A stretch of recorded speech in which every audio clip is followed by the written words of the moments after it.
Rahab la prostituée. Ça m'énerve ce texte. Je ne sais pas pourquoi. À chaque fois qu'on parle de Rahab la prostituée, je me pose la question, pourquoi la Bible l'appelle toujours prostituée? Pourquoi la Bible colle sur sa peau le nom de prostituée? Mais Dieu l'a utilisé quand même. C'est ce que j'aime avec Dieu.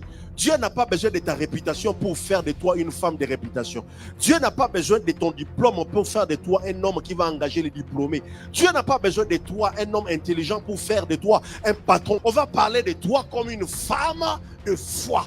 Comme une femme de foi. Est-ce qu'il y a des femmes de foi aujourd'hui? Cette femme qui travaillait, en fait, elle n'avait même pas encore donné sa vie à Dieu. Mais elle a saisi l'opportunité pour servir Dieu. Prostituée, mais appelée de Dieu. Abandonnée, mais choisie par Dieu. Je voulais te dire cet après-midi que tu es le choix de Dieu. Tu es le choix de Dieu. N'arrête pas ta course parce que les hommes t'ont découragé. Bien-aimé, je voulais te dire que tu es le choix de Dieu. Quels que soient les propos des gens, quelle que soit la manière de parler des gens, même si ta famille s'assemble avec ta belle famille, même si tes amis s'assemblent avec tes ennemis, quand tu es de Dieu, tu vas réussir avec Dieu. Quand tu es de Dieu, même s'il y a l'étiquette de prostituée, même si tu portes les habits de prostituée, même si tu as le corps de prostituée, Dieu va utiliser ce corps-là pour l'évangile. Dieu va utiliser ce corps-là pour la gloire de son Seigneur. Quand Dieu veut te retirer, il met sa main dans la boue,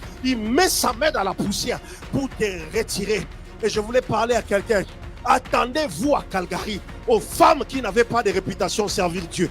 Attendez-vous à Calgary aux hommes qui étaient des voleurs de servir Dieu. Attendez-vous à Calgary aux enfants qui étaient fumeurs, qui étaient des tueurs, qui étaient des drogués. Servir Dieu. Dieu va le faire. Je sais que Dieu va le faire. Quand tu pries pour ta fille là, Dieu va la changer. Quand tu pries pour ton mari là, Dieu va le changer. Quand tu pries pour tes enfants là, Dieu va les changer. Continue à prier, continue à intercéder, continue à faire ce que Dieu t'a appelé à faire, parce que ça va finir par marcher. Rahab la prostituée, mais Dieu fait d'elle Rahab l'évangéliste. Dieu fait d'elle Rahab la héroïne. Il y a certaines personnes dans leur famille, ils ne sont même pas considérés. Il y a certaines personnes, parce qu'ils ont un niveau tellement bas, parce qu'ils n'ont pas tellement assez de moyens, et ils ont été même réduits par leurs membres de famille. Ils ont été réduits par la société. Il y a des diplômes que tu ne peux pas travailler au gouvernement.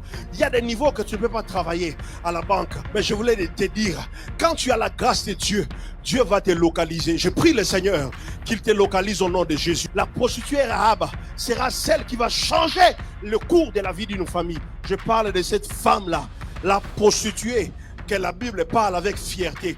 Rahab la prostituée est devenue une référence dans la Bible.